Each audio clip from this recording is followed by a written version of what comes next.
Bienvenidos todos a un nuevo episodio del lado oscuro de los proyectos. Soy Lucía Hernández, anfitriona de este podcast, y hoy estamos reunidos para un nuevo episodio. En este espacio vamos a conversar, como siempre, de los desafíos que nos toca enfrentar en los proyectos y cómo vamos aprendiendo de ellos. Y hoy día el viaje lo vamos a compartir con Lucho Salazar, quien nos acompaña hoy día desde Colombia, con quien vamos a conversar acerca de la comunicación y su rol en los equipos de proyectos, también en cualquier tipo de equipos, ¿no? De productos, etc. Lucho tiene más de 30 años de experiencia. Hoy se desempeña como Enterprise Agile Coach, consultor y especialista en enfoques y prácticas ágiles y Lean. Lucho tiene una destacada trayectoria en agilidad, siendo un referente para muchas personas hoy día. Como Agile Coach, ha impulsado la mejora continua y la entrega frecuente de valor en entornos dinámicos y con diversión. Así lo define Lucho. Como agente de cambio, ¿cierto? Guía equipos y organizaciones hacia una transformación sostenible, aplicando el pensamiento ágil para liderar personas, proyectos y crear productos que impacten la vida de sus usuarios.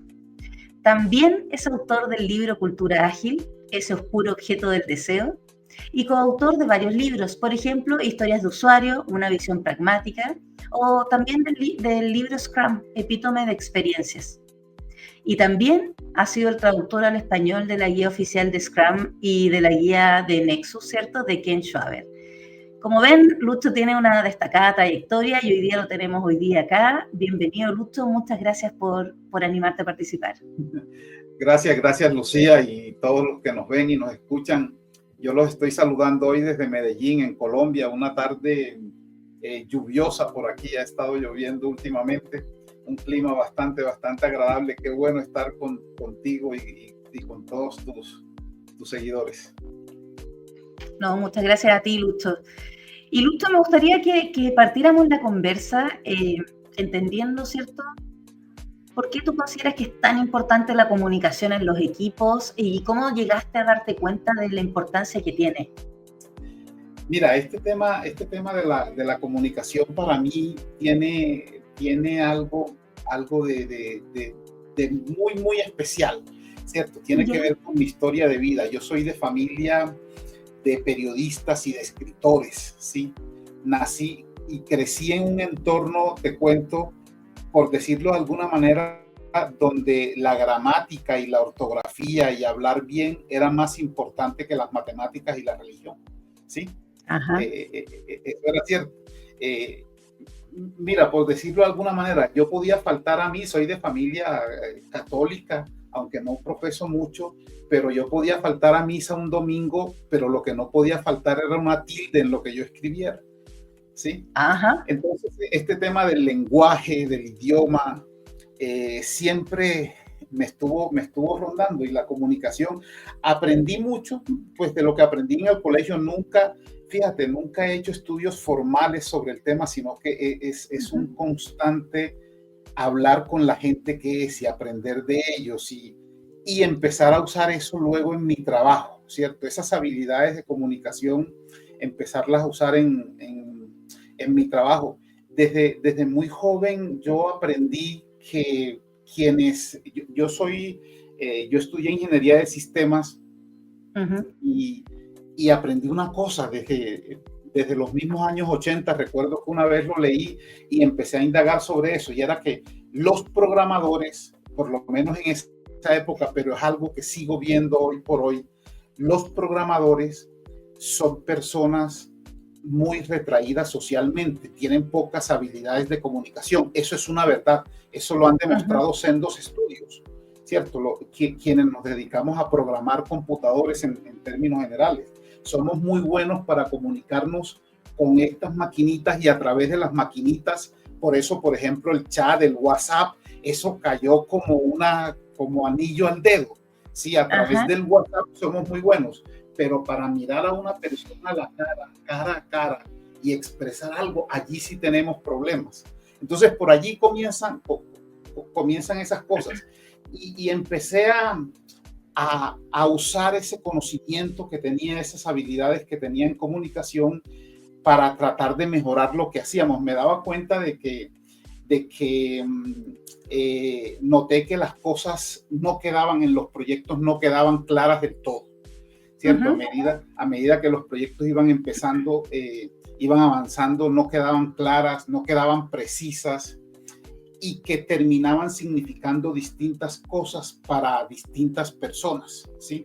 En el caso específico del desarrollo de software, eso es una constante. Siendo el software algo tan abstracto, algo que no se ve aun cuando está terminado, es muy complejo saber si lo que se está haciendo es lo que el cliente o lo que el usuario quiere. Fíjate, el usuario de alguna manera trata de transmitir lo que necesita y el equipo de desarrollo de producto lo recibe, aunque no siempre de la misma forma. Allí precisamente comienzan los problemas. Y fíjate, creemos que porque todos hablamos el mismo idioma, español, y todos somos profesionales y tenemos un background académico e incluso mucha experiencia práctica profesional, el tema está resuelto. Y porque dejamos algo por escrito, ya quedó resuelto, ¿cierto? Pero de lo que no nos damos cuenta muchas veces es que el mensaje que sale de un emisor muchas veces no es el mismo que llega al receptor. Y cuando se trata de receptores múltiples, el mensaje llega disperso, llega ambiguo, poco o nada preciso, con diferentes matices. Eso es algo que noté desde que empecé a desarrollar software ya hace casi 4 décadas. Realmente, mira, a mí me gusta poner, para terminar esta primera parte, un ejemplo. Es una analogía. Sí, esto que te hago es una analogía, pero es un ejercicio que yo hice incluso para algunos de los artículos más académicos que yo escribí alguna vez, pero también que tienen mucha práctica y han quedado en mis libros. Y es que, digamos que estábamos en una reunión donde un usuario necesitaba un medio de transporte. Yo en su momento, cuando quise profundizar en esto hace muchísimos años ya, me daba la tarea de, al final de las reuniones, preguntarle a cada persona del equipo qué entendieron, ¿cierto? Estábamos hablando de un medio de transporte y, por ejemplo, salía uno diciendo, oye, yo creo que el usuario necesitaba un carro azul. Y por allá salía otro, sí, era un carro, pero yo entendí que un automóvil, pero no, yo entendí que era una camioneta, 4 puertas, ¿cierto? Con aire acondicionado. Y salía otro, no, hombre, yo entendí que más bien quería un sedán, un coupé, algo así, y no lo quería azul, sino negro. Y mira que algunos decían que era un carro, un automóvil, una camioneta, pero otros empezaban a decir, oye, no era una motocicleta lo que quería. Incluso había gente que salía diciendo, oye, yo entendí que era un helicóptero. Es más, había gente en mis estudios, logré ver que había gente que ni siquiera entendía que era un medio de transporte. Oye, no, lo que quería no era una casa, por poner algún ejemplo, algo totalmente disímil, ¿cierto? Los niveles de comprensión eran muy diferentes. Y eso pasaba porque no nos tomábamos el trabajo de verificar, de comprobar si habían entendido y si todos habían entendido lo mismo. No, es cierto lo que comentas, Lucho, porque en verdad, para cualquier tipo de comunicación, no necesariamente de un proyecto, efectivamente cuando se emite un mensaje, pasa en las salas de clase, en las aulas, ¿no? Cuando un profesor transmite una materia y le explica, las personas entienden cosas distintas, no necesariamente entienden lo mismo. Además están las interpretaciones y todo. A mí, en mis tiempos que fui PMO, hace harto tiempo atrás, una de las cosas que me empujó a estudiar programación neurolingüística, que en el fondo era mejorar mi comunicación, porque me di cuenta que en los proyectos efectivamente habían muchos problemas de comunicación, con lo que decía una persona y lo que entendía el otro y después cómo se lo transmitía al otro. Hoy día hay reuniones y hay como una cierta horizontalidad en las organizaciones que permite que la comunicación sea más directa, pero también hoy día pasa, y antes pasaba mucho más, habían estructuras mucho más jerárquicas donde era como el juego del telefonito, donde yo entiendo, estoy en una reunión, le transmito a mi equipo algo y así eso baja como en cascada, ¿no? Dependiendo de cuánta estructura hay hacia abajo, y llega un mensaje súper distorsionado. Así es, así es. Y más hoy en los entornos globales en los que trabajamos. Yo he tenido la fortuna de trabajar, sobre todo en las 2 últimas décadas, con equipos multipaís, de culturas distintas, de usos horarios diferentes, mientras aquí es de día, por allá es de noche o al revés, de idiomas distintos, en fin. Entonces, eso nos exige muchísimo más a la hora de comunicarnos. Pero como te decía hace un momento, incluso hablando el mismo idioma, creemos que porque no, estamos hablando en español y yo entiendo cada palabra, cada frase que está diciendo el emisor, pero al momento de hilvanar, al momento de obtener un resultado, bueno, ¿qué fue lo que dijo realmente? Allí es donde estamos fallando en realidad. Sí, no, completamente. Y Lucho, ¿hay algún proyecto o alguna experiencia que quieras contarnos, ¿cierto?, donde la comunicación haya sido un factor muy importante, ¿cierto? Y que impactó profundamente el curso de ese proyecto, para bien Sí, o para mira, mal, digamos. en realidad en todos los proyectos, en todos los desarrollos de productos, la comunicación es un factor clave para el éxito o para el fracaso del proyecto. Yo tengo que decirlo, he estado en los dos extremos. He tenido proyectos muy exitosos, afortunadamente, pero también he participado de proyectos que por diferentes razones, una de ellas, la mala comunicación, la deficiente comunicación, han fracasado también, ¿cierto? Mira, en todo, ¿qué pasa? En todo proyecto hay una gran cantidad de personas, áreas, entidades, empresas diversas trabajando de una u otra forma. Yo he tenido, por ejemplo, la fortuna de trabajar mucho para el sector financiero, ¿cierto? No solo en Colombia, sino en otros países también. Y el sector financiero es un sector muy regulado también por el gobierno. Entonces, no solo hay que escuchar al usuario del banco que quiere algo, al cliente del banco, ¿cierto? Sino también a esas entidades. Está el mercado, la competencia, en fin, el entorno hay todo un ecosistema, todos estos interesados o stakeholders, ¿sí? Hay que escucharlos de una u otra manera en algún punto del proyecto, ¿sí? Mira, he tenido la oportunidad, esto de la comunicación es tan importante. Yo he tenido, a propósito de lo que decías ahora del telefonito mal logrado o telefonito roto, que lo llamamos acá también, he trabajado en proyectos a propósito del sector financiero, donde lo que se quiere, las necesidades, los requisitos, los hace una compañía consultora internacional para el gobierno, ¿cierto? En Colombia, por ejemplo, se llama la superfinanciera. No, es que esto lo hizo tal consultora. Y señores y señoras banco, necesitamos que implementen esto. Entonces entregan todo un listado de requisitos, 300, 500, 1000 páginas que escribió alguien. A veces lo escribió en otro idioma que no es español, alguien lo tradujo, en fin, y ya allí empieza a perder calidad, ¿cierto? Primero que todo.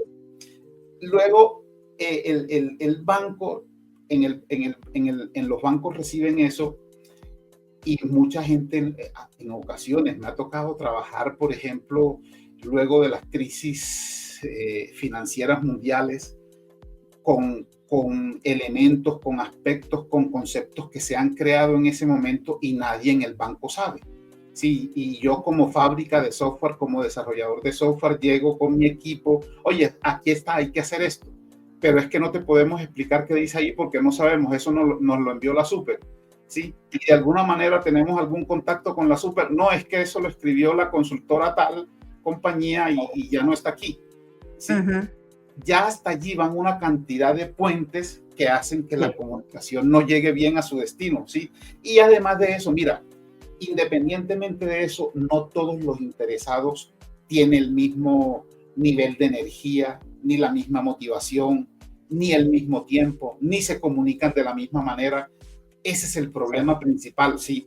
No es lo mismo, por ejemplo, un vicepresidente de una compañía no tiene tiempo, quiere que las cosas sean muy crípticas, solo tengo 5 minutos, que vamos al punto, y a veces las cosas necesitan más explicación, ¿sí? Mira, tuve la oportunidad de desarrollar un sistema hace muchísimo tiempo, un sistema para los vicepresidentes de un banco en Colombia, pero claro, eran los vicepresidentes y no tenían tiempo y me pusieron de usuaria a una de sus asistentes, ¿sí? Una persona que conocía bastante bien el negocio, trabajamos varios meses juntos. Sí, esto es. Mira, más tardamos en entregar el software que en ellos empezar a decir, esto no lo quiero, esto no es así, ¿quién les dijo que era así? ¿Por qué? Porque nunca estuvieron presentes porque no tenían tiempo, ¿sí? Ajá, claro. Es el cuento, y esto lo he vivido muchas veces. No, Lucho, ve, este proyecto es de misión crítica. Lo está mirando hasta la junta directiva, pero yo no tengo tiempo. No, es que fulanito o sutanita es el usuario, pero no tienen tiempo. Defendámonos como podamos. Y ya cuando vamos a entregar, ahí empiezan los problemas, ¿cierto? Entonces, es eso. En general he visto cómo debido a la poca o a la deficiente o a la mala comunicación, las cosas han ido mal en los proyectos. Personas que no se aseguran de que el mensaje quede claro, ya sea escrito o verbal, ¿cierto? Casi nunca en este último caso, porque primero nos da pena, nos da miedo preguntar si entendieron, ¿cierto? Si en el mejor de los casos preguntamos si entendieron, entonces no nos aseguramos de que de verdad haya sido así. Oye, ¿qué entendieron? Ese ejercicio que yo te dije que hacía al final de la reunión, porque no, es que aquí todo el mundo es profesional y tiene un background académico y experiencia, y dijeron que sí entendían, ¿cierto? Pero es así. Y entonces no nos tomamos el tiempo necesario para entender, para entender y que todos entiendan lo mismo, lo que se quiere construir. Son dos cosas importantes. Entender y que todos entiendan lo mismo, porque es que esto lo hace un equipo de trabajo. Las reuniones son muy poco efectivas en ese ámbito. No, yo concuerdo contigo. Quizás, no sé si en Colombia, pero en Chile hay un dicho que dice, el que calla otorga. Y muchas veces alguien está explicando alguna situación, digamos, y el resto está en silencio. Esos silencios como medios peligrosos, porque en el fondo, cuando no te hacen preguntas o nada, como que uno no sabe si no te entendieron, no les importó lo que no te pescaron, como que también puede ser cierto, pero esos silencios son súper peligrosos, y sobre todo para los proyectos, cuando uno quiere desarrollar algo, ¿cierto? Y además que a través de la comunicación se administran, como tú decías, las relaciones con las personas. En ese sentido, por ejemplo, en el caso de estos vicepresidentes, ¿cierto? O de este vicepresidente que te pasó al asistente, ¿cierto? Como para poder ser tu contraparte de alguna manera. ¿Cómo se gestiona un stakeholder cuando no ha estado presente? ¿Cómo es la comunicación en ese sentido? Claro, yo digo que no es un tema tanto de gestión, sino de liderazgo, ¿cierto? De tratar de involucrarlos y más que involucrarlos, de comprometerlos con lo que se va a hacer. Usted sabe lo que quiere, yo sé hacerlo, hagámoslo entre los dos. De otra manera no es posible, ¿cierto? De otra forma no es posible. Oye, pero me dijeron que es que esto me pasa a mí continuamente, pero tú no has trabajado en otros bancos, en otras empresas del sector financiero, cuando ha tocado. Sí, pero aquí pueden querer las cosas de manera diferente, las pueden necesitar. Y me ha ocurrido, ¿cierto? Esto mismo yo lo hice, pero hace un año, y hace un año el momento era distinto, las personas eran distintas, las necesidades, el entorno, muchas variables diferentes. Miremos qué ocurre aquí. Eso fue algo que aprendí yo incluso desde estudiante. No evites que tu conocimiento previo de algo te evite escuchar a tu interlocutor, ¿sí? Porque eso se da mucho entre nosotros, quienes estamos siempre buscando y creando soluciones a los problemas, ¿cierto? Apenas cuando nos están hablando, ya nuestra mente está trabajando, está haciendo algoritmos, ¿sí? Ya está programando. Sí, entonces lo que necesita, y no es así, hay que escuchar el todo. Y hay que escuchar distintas perspectivas, no la de una sola persona. Entonces, tratamos de liderar de una forma tal que esa persona se vea comprometida, ¿cierto? Con las técnicas que usamos actualmente, las que hemos venido usando, sobre todo yo en los últimos 15, 17 años ya casi, de desarrollo de productos, que son técnicas que llamamos lean y ágiles, ¿cierto? Trabajamos en periodos cortos de tiempo, ¿sí? Llamados iteraciones, en iteraciones o sprints de una semana o de 2 semanas. Y la idea es que al final de cada sprint le entreguemos un incremento del producto a los usuarios y que el usuario nos retroalimente de primerísima mano. ¿Es esto lo que quiere? ¿Así vamos? ¿O no es esto? ¿O qué hay que ajustar? Díganos de inmediato. De tal manera que si fallamos, que si no era eso lo que quería, se perdió solo 1 o 2 semanas de trabajo. Incluso ya con el advenimiento hoy de la inteligencia artificial y de todas estas tecnologías tan maravillosas que tenemos hoy, esos tiempos se están reduciendo a pocos días. ¿Para qué esperar 2 semanas si lo podemos hacer incluso diario? Eso exige que las personas estén comprometidas, pero les mostramos los beneficios de eso. Se hace el producto que se quiere, se está entregando valor, no hay retrabajo, que es importante. Eso hace que las cosas finalmente resulten más económicas, menos costosas que antes, ¿cierto? Con el tiempo de la gente. Más o menos es así como lo hacemos.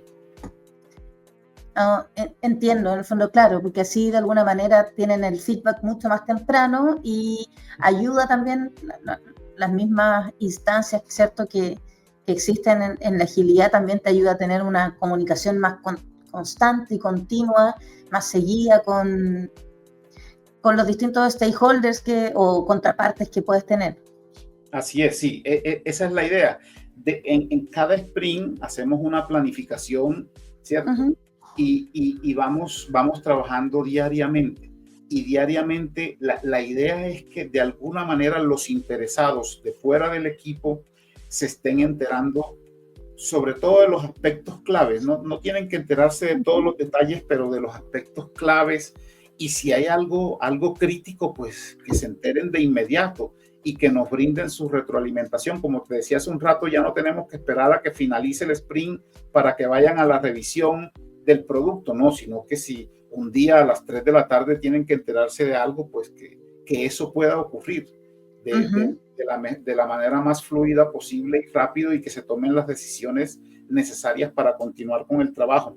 Pero siempre asegurándonos de que la comunicación sea clara, sea precisa, de que no haya ambigüedades, ¿cierto? Que no por el no tener tiempo, sobre todo, por no hacer ese esfuerzo que se requiere, esa inversión más bien que se requiere en tratar de comunicar bien las cosas, las terminemos haciendo mal, ¿sí? Porque eso es lo que ocurre muchas veces.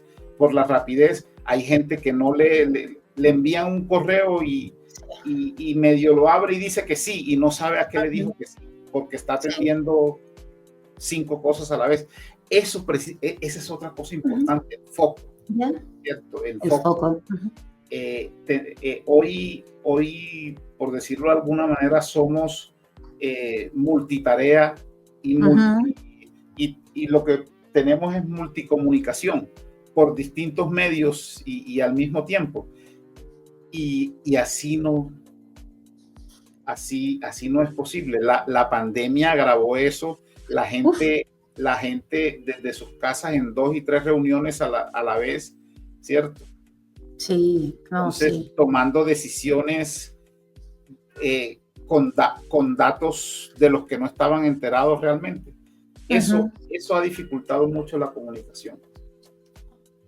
Sí, o sea, yo con lo del foco también estoy muy de acuerdo, ¿no? Y también con que la pandemia trajo explosión de reuniones y explosión y exceso de reuniones como al mismo tiempo, etcétera. Pero el foco es bien importante como para mantener una línea, digamos, porque también yo también he notado, no sé si a ti te ha pasado, pero cuando hay alguien que está como en tantos frentes, como que de repente empieza a mezclar cosas, como se empiezan a confundir como los temas de acá con los temas de allá.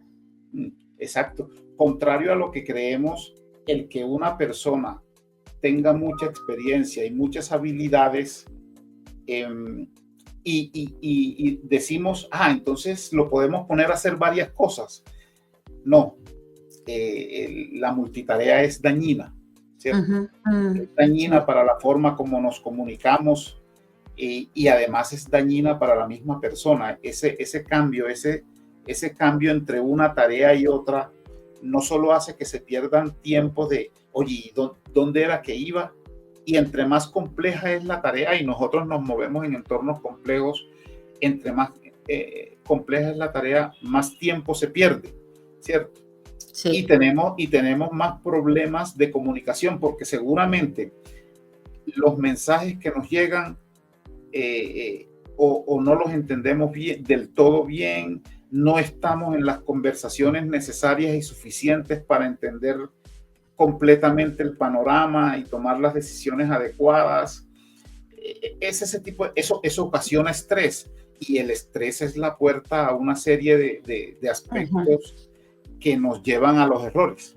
¿Sí? Sí. Entre ellos la mala comunicación, eso es fundamental.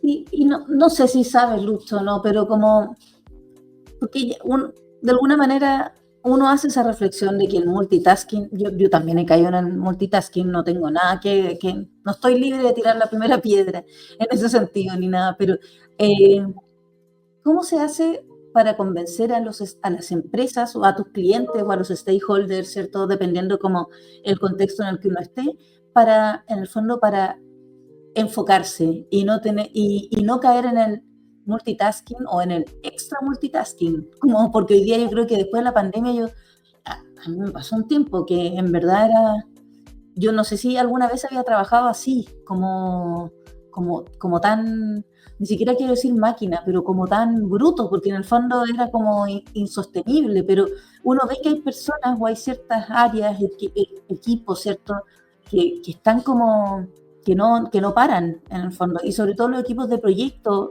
o de desarrollo de productos, porque viene otro tema y otro, y de repente la competencia está tan feroz, ¿cierto?, como en los mercados. Entonces, ¿cómo se convence a los stakeholders del foco? Claro, como te decía hace un momento, también es un asunto de liderazgo, ¿cierto?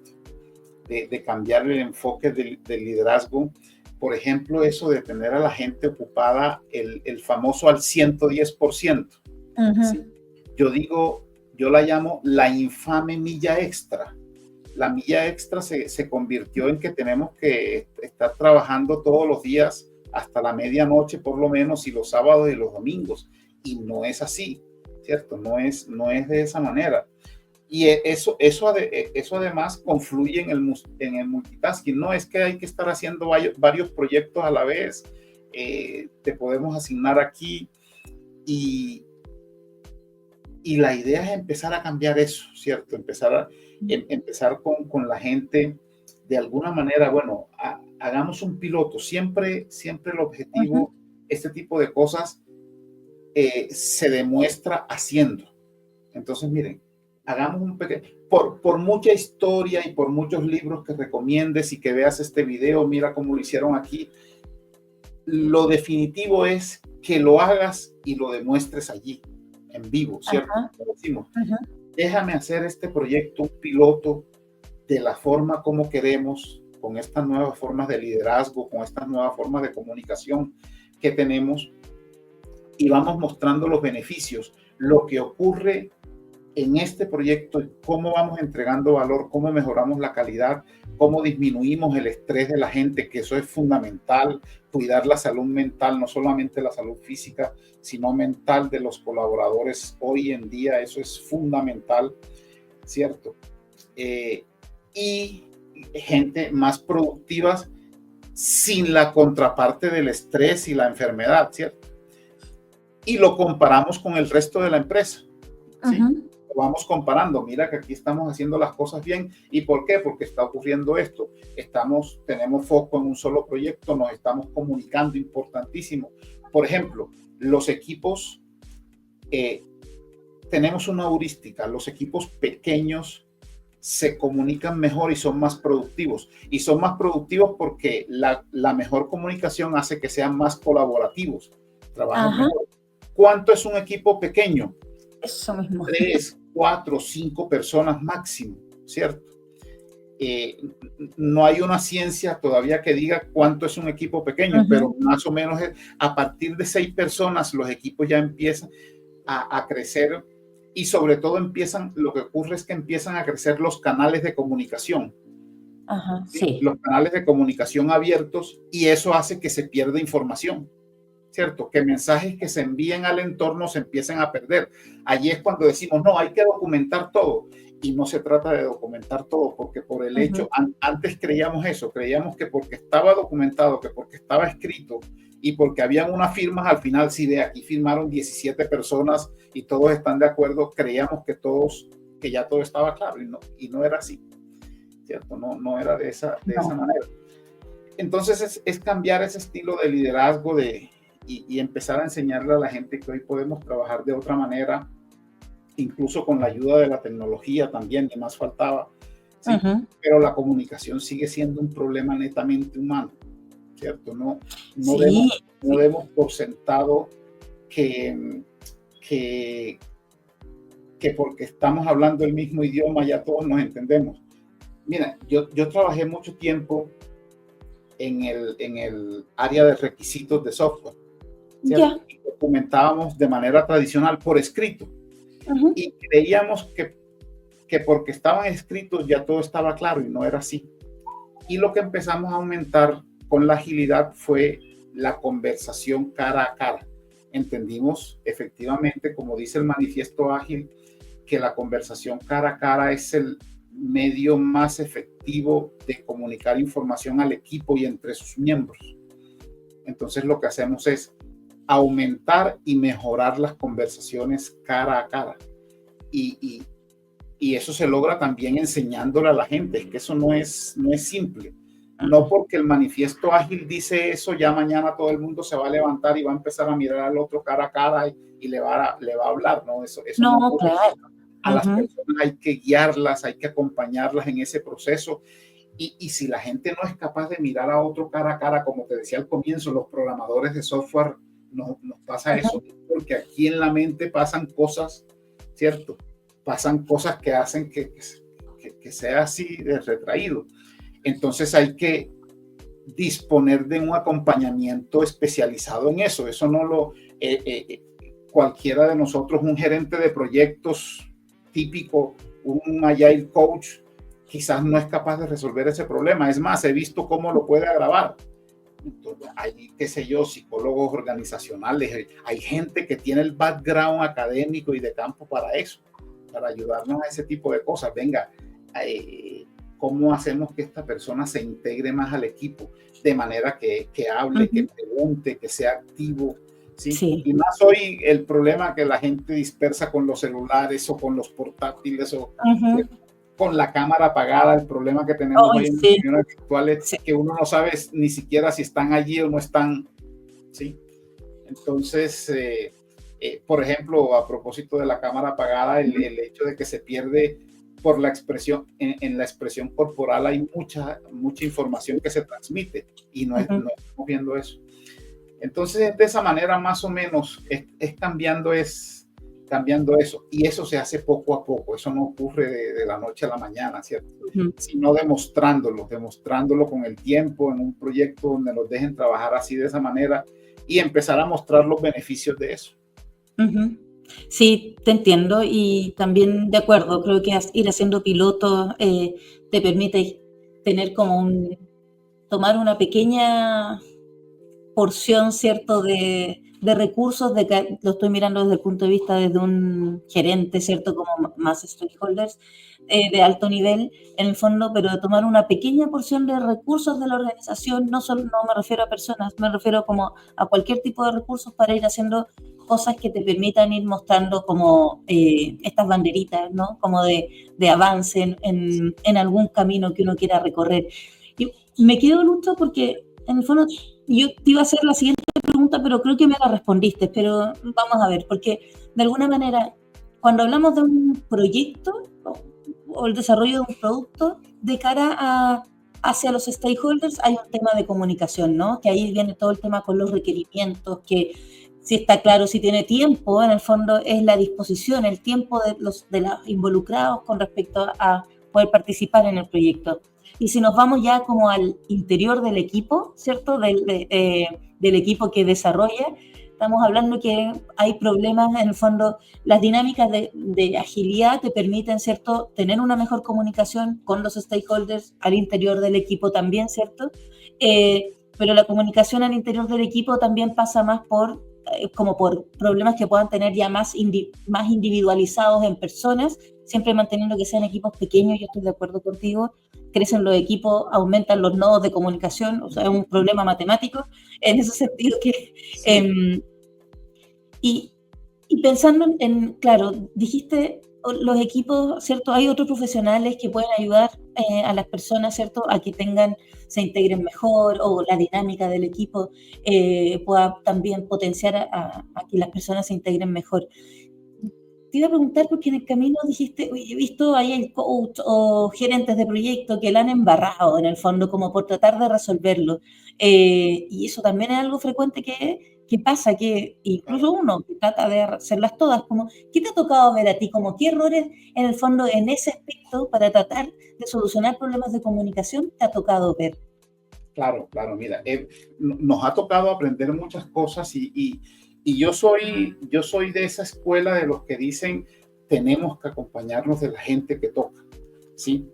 Porque es que precisamente uno mismo, yo mismo también cuando trato de pisar, yo digo, un terreno que es desconocido, una arena movediza allí donde uno no tiene ese background académico ni de campo para hacer las cosas, uno dice hay que ir con mucho cuidado, ¿cierto? Por ejemplo, en las empresas hablamos mucho de seguridad psicológica, ¿sí? Que la seguridad psicológica, eso lo hemos aprendido, es necesaria para que haya una buena comunicación, ¿sí? La gente que no se siente segura, hoy si yo digo aquí cualquier cosa, como decimos, todo lo que digas puede ser usado en tu contra, ¿cierto? Entonces yo mejor no hablo, porque aquí buscan es al culpable. Mejor no pensar, mejor soy como un robotcito y hago lo que tengo que hacer y me voy y no más. Sí, pero es que he visto gente que sin conocer a fondo qué es esto de la seguridad psicológica y cómo se logra, ¿sí? Empiezan, no, sí, vamos a crear un entorno de seguridad psicológica aquí nosotros, y empiezan a hacer los famosos jueguitos de la confianza, ¿cierto? Hay unos juegos serios, uno sabe que el juego serio hoy por hoy es algo que se puede usar en los equipos y en las organizaciones y dar resultados, pero como te decía, hay que hacerse acompañar. ¿Cuál es el objetivo de fondo? ¿Eso es para qué? Post-juego, post-actividad, ¿qué hago? ¿Cierto? ¿Cómo le hago seguimiento a todo esto? ¿Cómo sé yo si voy por el camino correcto o no? Son cosas que en general la gente que estamos en la gerencia, en la consultoría, siendo Agile Coaches, por ejemplo, los Scrum Masters, hoy muchos no conocen, ¿cierto? Se han dado a la tarea pues de indagar y conozco algunos que sí, que incluso se han puesto a estudiar psicología y cosas por el estilo, y eso está bien. Entonces, eso, no, es que vean, el manifiesto ágil dice que la forma más efectiva de comunicación es la conversación cara a cara, sí, empecemos a hablar cara a cara, y eso no es así, ¿cierto? Eso no va. Enciendan la cámara, eso no es enciendan la cámara y ya, para estos tiempos que nos ocupan hoy por hoy en el trabajo remoto o virtual, es trabajemos uno a uno. ¿Por qué no enciendes la cámara? ¿Qué hay? Ahí sí podemos decir qué hay detrás de la cámara, ¿cierto? O delante de la cámara. ¿Por qué estás en tu casa? ¿Por qué no la enciendes? Y eso es uno a uno. Pero además a veces no es un gerente tradicional o un Agile Coach tradicional el que pueda hacer eso, el que pueda tener esas conversaciones y ayudar de la mejor forma posible. Y lo he visto y creo que hemos empeorado el asunto, ¿sí? Creo que con esos famosos juegos serios de la confianza y otros juegos que hay por allí, ya vamos a solucionarlo y no es tan simple. ¿cierto? El ser humano es una entidad muy compleja, ¿cierto? ¿No? Nos están pasando muchas cosas por aquí adentro y uno no sabe, como decimos, cada quien es un mundo. Entonces, y las cosas por decreto no se logran. A partir de mañana todo el mundo la cámara encendida, ¿no? Es como cuando decíamos, nosotros en general los latinos, muchos tenemos fama de llegar tarde a todo. A partir de mañana todo el mundo tiene que llegar puntual. Eso no se logra por decreto, eso es un trabajo, ¿cierto? Que se hace poco a poco. Eso hace parte de una mejora continua y eso toma tiempo. Y algunos, como te decía hace un rato, algunos estarán más motivados que otros, ¿cierto? Cada quien tiene su propia energía, su propia motivación, sus propios intereses. Entonces, en ese sentido, yo siempre le digo a la gente, siempre recomiendo, hagámonos acompañar. Hay especialistas en psicología, en comunicación, ¿cierto? En comunicación de grupo y ahora en comunicación virtual. Es que esto lo estamos aprendiendo, ¿sí? Sí. En la pandemia claro, y tocaba así, todo el mundo para la casa. Y era una nueva forma de comunicación, ¿sí? Era una forma de comunicación nueva, ¿cierto? Entonces, pero a ninguno nos enseñaron eso cómo se lograba, eso cómo se hacía. El tema de la comunicación siempre es algo bastante complejo que creo que lo subvaloramos a diario. Sí, no, de acuerdo contigo. Y un poco para recapitular mejores prácticas y a ver si se nos escapa alguna. Mejores prácticas para fortalecer la comunicación en los equipos. Has mencionado comunicación cara a cara, frecuente, ¿cierto?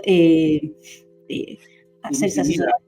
Mira, y ya en el proceso puro de la conversación, de la comunicación, una técnica que, como te decía, esto lo aprendí yo de niño, ¿sí? De mi familia y de mis profesores en la escuela primaria, y nunca se me olvidó. Y después comprobé que estaba en los libros y que se usa efectivamente, y que uno muchas veces no la ve, la gran mayoría de las veces no la ve, que se llama, son técnicas activas de escucha, ¿cierto? Como clarificación y resumen. Cuando alguien te está contando a ti algo, entonces tú cada cierto tiempo lo detienes. Espera, déjame ver si entendí. Primero tú haces aquello, luego haces aquí, luego esto otro. Es así. Y la otra persona, no, mira, esto lo hago de primero, recuerda que te dije de inmediato. Esa práctica tan simple, pero tan fundamental en la comunicación, no la estamos teniendo, ¿cierto? Por aquello del que, y yo, como te digo, yo abordo mucho este tema desde muchos ángulos, lo he hecho, he conversado con muchísima gente. Si es que me da pena decir que no entendí, y si es cierto, se supone que los consultores, se supone que yo soy el consultor, yo soy el experto, y si hago una pregunta tonta, no hay preguntas tontas, sino tontos que no preguntan, ¿cierto? De acuerdo, sí. Entonces, yo he trabajado mucho como proveedor, como te decía, sobre todo como proveedor para el sector financiero. Y claro, uno trata de venderse y el empleador de uno lo vende a uno como un experto. Sí, no es que Lucho Salazar, sí. Pero me ha pasado muchas veces que uno llega y uno no entiende de lo que están hablando. Uno simplemente hace preguntas. Hace muchísimos años, claro, yo me estresaba, pero ya cuando fui madurando un poco y me di cuenta, no tiene sentido, yo simplemente pregunto y simplemente digo, que a propósito de eso, es quitarse esa máscara y decir, sí, oiga, no entendí. Repita. Y luego no eres el experto y entonces, ¿qué queremos? O seguimos sin entender y hacemos algo bien malo, o me explican desde el comienzo y no hacemos retrabajo, hacemos algo con calidad desde el comienzo, ¿cierto? Ya uno empieza a madurar y a darse cuenta de ese tipo de cosas, pero no se trata solo de madurar, sino de aprender a hacerlo, ¿cierto?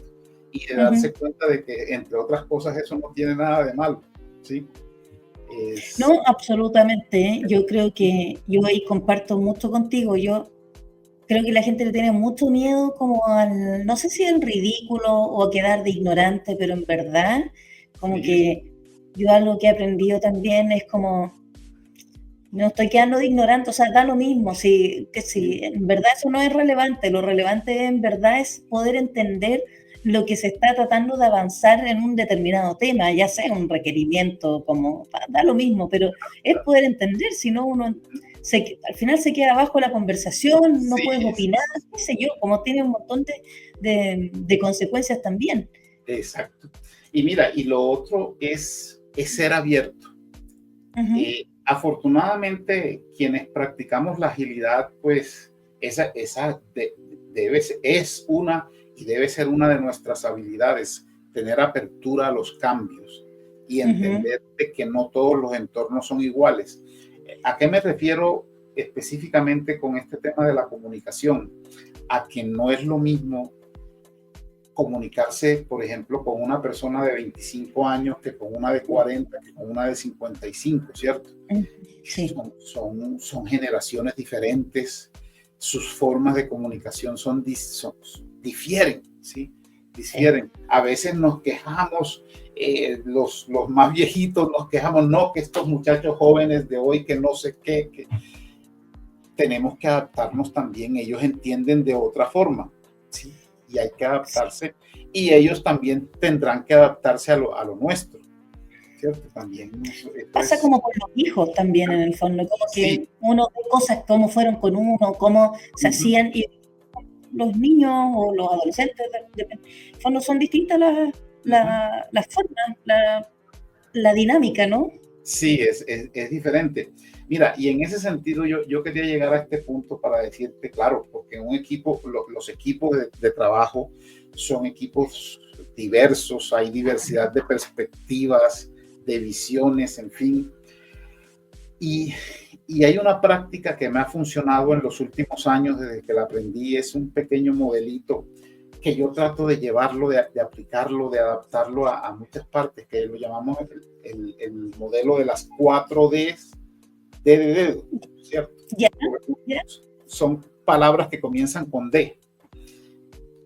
Cuando estamos tratando de hacer las cosas, de definir algo, de trabajar con algo, la primera D es de definirlo, definición, Uh-huh. ¿cierto? Hacer una definición, ojalá en consenso, ojalá todos en el equipo, ¿cierto? Si es posible hacer esa definición. Por ejemplo, si se trata de llegar a un acuerdo, que sea un acuerdo consensuado, algún acuerdo de algún tipo, o si se trata de definir algún requisito para un proyecto, algo que sea que el equipo está allí presente, esa definición. El segundo es fundamental, que es algo en lo que fallamos mucho, precisamente, te lo he dicho de distintas maneras a través de esta conversación, y es en la demostración. Eso que se definió hay que demostrarlo, ¿cierto? En eso fallamos, ¿cierto? Porque, Sí. por lo que te decía, creemos que todo el mundo entendió la definición ya, ¿sí? No, hay que demostrar eso qué significa, eso que se acaba de definir. Eh, un ejemplo bien simple. Oye, vamos a llegar a un acuerdo en esta reunión. Vamos a tener los celulares en silencio. ¿Sí? Entonces, hay gente que recibe eso de maneras distintas y hay que demostrarlo, ¿cierto? Y Uh-huh. demostrarlo con el ejemplo, o hay que apagarlo, quitar el vibrador, en fin. ¿Qué significa exactamente eso? Demostrarlo con el ejemplo, ¿sí? Esa es la segunda D. La tercera D es además una D al cuadrado, digo yo, Ya, es la de demandarlo, ¿sí? ya, Demandarlo. Ya en el ejercicio, oye, acabamos de hacer una definición y tú no la estás cumpliendo, ¿cierto? ok. Uh-huh. Sí. Y además de eso, empezar a tener las conversaciones necesarias de por qué no la estás cumpliendo, ¿cierto? Uh-huh. Saber por qué las imposiciones no le gustan a la gente. En algún momento en algún momento llegaremos hasta la imposición si es necesario, pero primero hay que conversar. ¿Y por qué no? No lo has entendido bien, todavía no sabes qué significa. Entonces, venga, hablemoslo normalmente en privado, ¿cierto? Se demanda, eso es demandarlo. Pero la de al cuadrado allí significa, la otra D es delegarlo. No siempre tengo que ser yo como líder el que lo esté demandando, sino decirle al resto por ejemplo, si acordamos de que todo el mundo llegue puntual y alguien sigue llegando tarde, no siempre tengo que ser yo el que diga, oye, ¿por qué llegaste? ¿Por qué está llegando tarde? Sino, oye, Lucía, ¿y tú por qué no le dices a Pedro que está llegando tarde también? Si todos hacemos parte del mismo equipo, delegarlo, ¿cierto? Y la cuarta D es difundirlo. Una vez que se está haciendo la práctica, se está usando el concepto, se entendió bien, se empieza a difundir para todas partes. Ese modelo también y lo he usado también en todo esto que tiene que ver con la comunicación, sobre todo esa segunda de mostrarlo, sí, mostrarle a la gente cómo se hace, por qué se hace, con qué se hace. Eso es fundamental, y asegurarme de que la gente entienda de qué se trata y si son varios, de que entiendan lo mismo. No, claro. Y eso realmente lo hemos logrado aumentando y mejorando nuestras conversaciones cara a cara. Hoy por hoy, por supuesto, encendiendo la cámara. ¿Sí? Yo, por ejemplo, yo soy de los que cancela una reunión si por algún motivo la cámara no sirve. La cámara no me está sirviendo. Yo soy al revés. Yo no soy capaz de hacer una reunión con la cámara apagada, ¿no? ¿Sí? Cierto, cada quien, otros no, otros nunca la han encendido. Entonces, porque es que es importante también la expresión corporal y todo ese tipo de cosas. Sí, sí. Sí, y la cámara es lo que hoy día te entrega esa información que hoy día no tienes, ¿cierto? Cuando estás de forma remota con otra persona, ¿no? Exacto. Sí, absolutamente. Lucho, y cuéntame, pensemos, ¿cierto?, en herramientas que nos puedan ayudar a mejorar la comunicación, ya sea libros, métodos. Nos diste uno, el de las 4D, pero a lo mejor quizás hay un libro o metodología, podcast, no sé. ¿Hay algo que tú recomiendes en el fondo que las personas puedan mejorar su comunicación cuando trabajan con otros? Sí, mira, definitivamente mejorar, aumentar la confianza, ¿cierto? Ajá. La ausencia de confianza está visto desde, en ese sentido, pues el libro de las 5 disfunciones de los equipos de Lencioni, las 5 disfunciones de los equipos, los recomiendo. Yo soy muy malo para recomendar libros por aquello de que es una responsabilidad muy grande, ¿cierto? Recomendar un libro. ¿Sí? Pero eso es algo que me ha servido aún antes de mi era ágil. Es un libro ya no es nuevo, las 5 disfunciones de los equipos. Y la primera disfunción es la ausencia de confianza, la falta de confianza. Ajá. Y lo sabemos, la falta de confianza es la puerta, es la llave de Pandora a una cantidad de males en los equipos y en las organizaciones. Entre ellos la falta de comunicación. Cuando no hay esa confianza, cuando yo desconfío del otro, sea como jefe o como coequipero, de cualquier forma, si yo desconfío de la otra persona, por ejemplo, no confío en que haga bien el trabajo, ¿sí? Entonces, ya ahí empiezan los problemas de comunicación. Sí. Si no estamos trabajando en pro de una propia meta, si hay intereses particulares, yo hago mi partecita y Lucía que se defienda como pueda, pero Lucía es de mi equipo, estamos trabajando para lograr un objetivo juntos. No, Lucía que se defienda, ¿cierto? Y no es así. Si no hay esa confianza de ver, oye, Lucía, ¿y en qué estás atrancada? ¿En qué te ayudo? ¿Cierto? ¿Qué podemos hacer juntos? Si es posible. Entonces, eso me dice a mí, hay que mejorar la confianza. Allí, por ejemplo, es donde te decía, necesitamos otro tipo de profesionales que nos ayuden con eso. Eso no es fácil lograr. En un equipo donde hace falta la confianza, no es fácil que haya confianza. Eso y no se logra tan rápido, pues, con alguna reunioncita o por decreto, con un memorando de la oficina del jefe, no. Entonces hay que trabajar muchísimo en ese tema. Sí, eso ayuda a crear, que también tenemos, sí podemos contribuir a eso, a crear lo que conocemos como entorno seguro, ¿cierto? El tema de la seguridad psicológica, el tema de decirle a la gente, no, tranquilo, si podemos decir cualquier cosa aquí, si todos somos personas, aquí no hay robots ni nada por el estilo. Mira, en ese sentido, es ese asunto de que la persona debe quedarse en la puerta de la oficina y a la empresa debe entrar el profesional, eso hay que acabarlo, como pasaba antes, ¿cierto? Esa escuela administrativa del siglo pasado, no somos lo mismo. Si yo soy lo mismo. Si yo no dormí bien ayer, si tengo un problema familiar, si el profesional y la persona somos la misma persona. Entonces, exacto, ese entorno de seguridad psicológica, de expresar ese tipo de cosas, en fin. Y para eso también necesitamos acompañarnos. Lo que te decía, aumentar y mejorar las conversaciones cara a cara, ¿cierto? En este sentido, la cámara encendida, todo eso nos ayuda a mejorar la comunicación.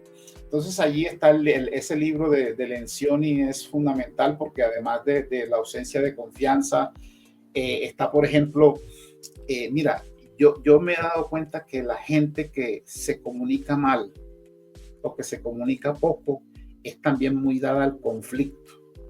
Aquello de que no escuchamos al conflicto, no escuchamos para entender, sino para discutir. Y nos gusta el conflicto porque como las cosas no están claras, ¿cierto? Es un círculo vicioso.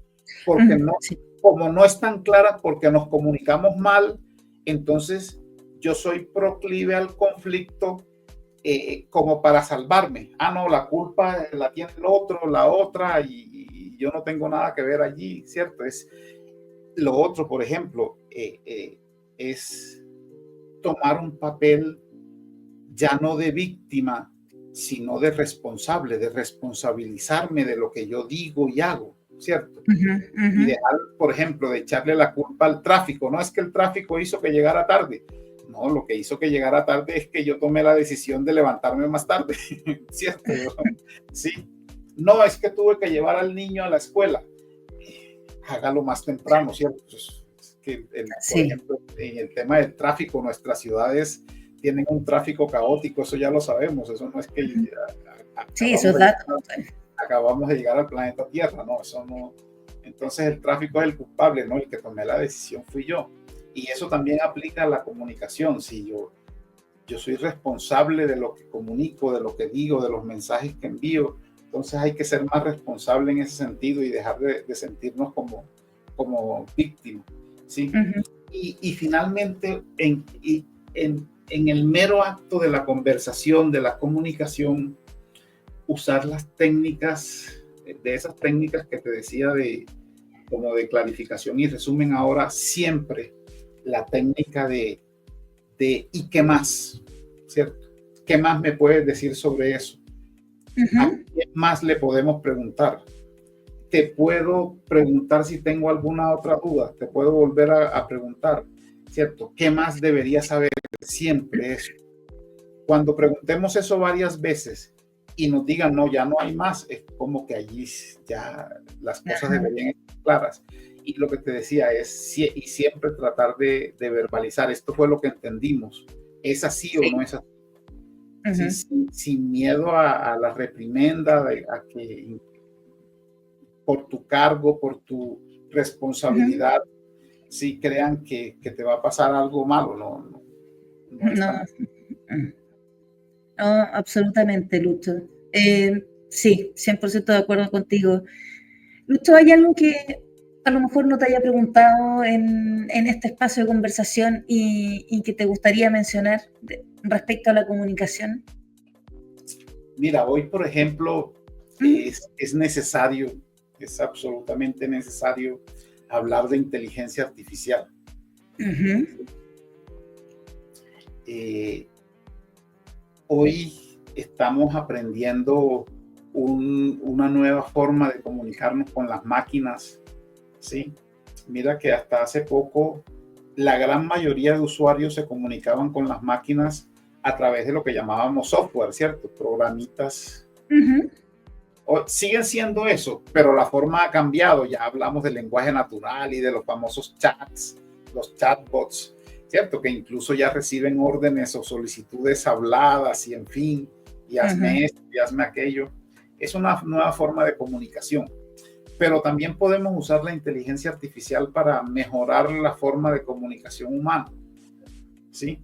Anteriormente había que acudir a un especialista, algún experto y decirle, eso me pasaba mucho en mi medio, ¿cierto? Como en general en mi entorno la gente pues no son expertos escritores ni redactores, hacían muy bien su trabajo, pero no era su tema ser mejores redactores. Entonces muchas veces me decían, oye Lucho, ¿esto cómo lo mejoro? La redacción aquí, ¿cierto? Incluso me preguntaban hasta por ortografía. He tenido la fortuna de ser revisor de libros, ¿sí?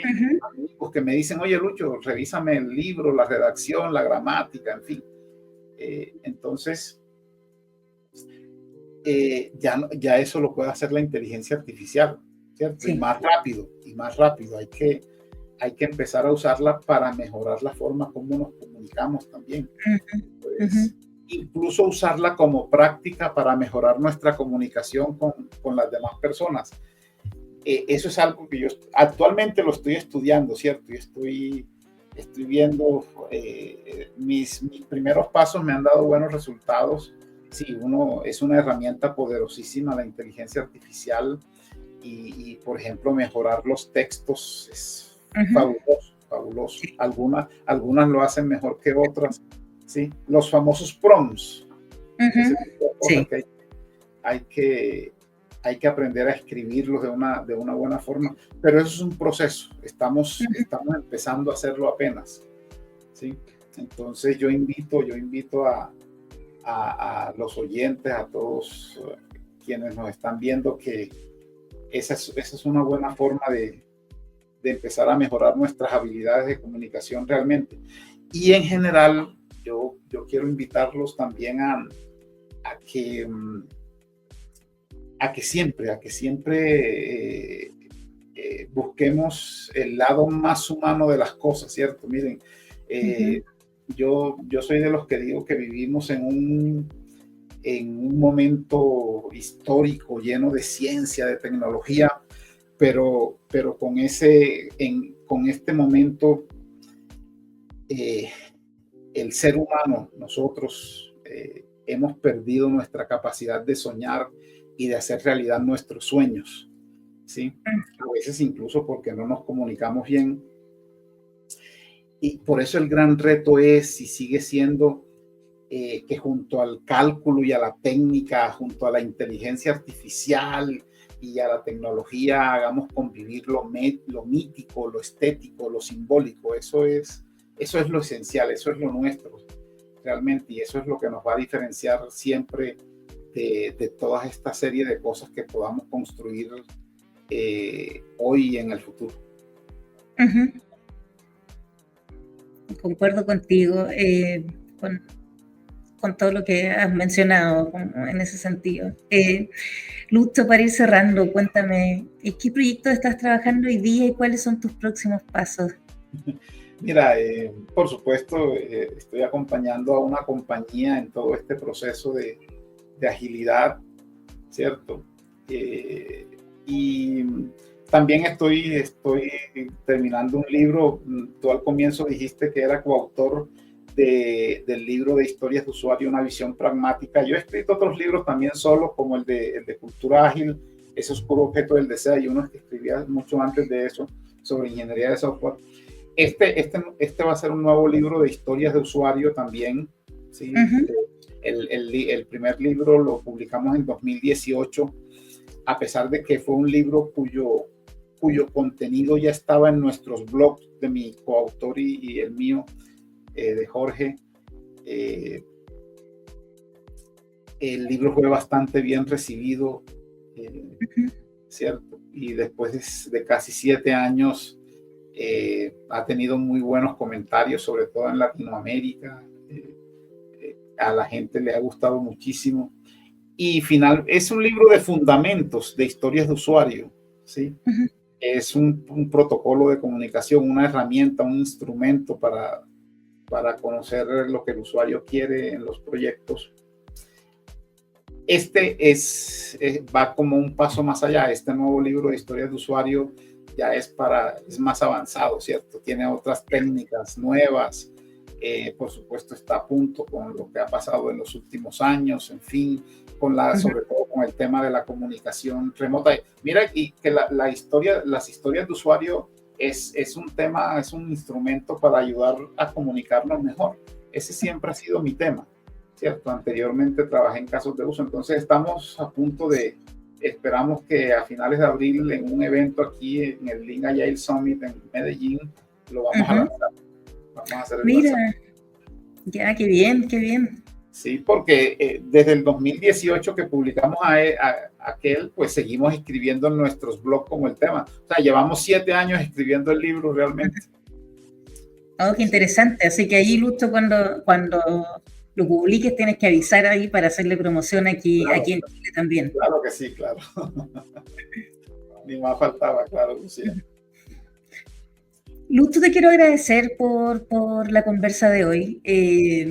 Fue de verdad una conversación muy fluida, muy sincera también, para conversar de la comunicación, que es un gran tema, que es como a veces la piedra de tope, ¿no?